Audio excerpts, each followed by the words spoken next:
রাজবাড়ীর দৌলতদিয়ায় পদ্মা নদীতে যাত্রীবাহী বাস ডুবির ঘটনায় প্রায় ৬ ঘন্টার রুদ্ধশ্বাস অভিযানে বাসটি উদ্ধার হলেও মিলছে একের পর এক মরদেহ। এখন পর্যন্ত ১৯ জনের মরদেহ উদ্ধার করা হয়েছে, নিখোঁজ রয়েছেন আরও অনেকেই।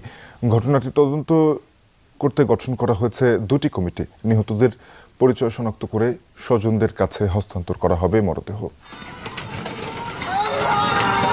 বুধবার বিকেলে রাজবাড়ীর দৌলতদিয়া ফেরিঘাটে ফেরিতে ওঠার সময় যাত্রীসহ পন্টুন থেকে মুহূর্তেই তলিয়ে যায় সৌহার্দ্য পরিবহনের যাত্রীবাহী একটি বাস। তাৎক্ষণিক কয়েকজন সৌভাগ্যক্রমে ভেসে উঠতে পারলেও বেশিরভাগ যাত্রী নিমজ্জিত হয় জলে। খবর পেয়ে দ্রুত ঘটনাস্থলে পৌঁছে ফায়ার সার্ভিস, বিআইডব্লিউটিএ ও কোস্টগার্ডের ডুবুরি দল। কাছেই ছিল উদ্ধারকারী জাহাজ হামজা। শুরু হয় উদ্ধার অভিযান।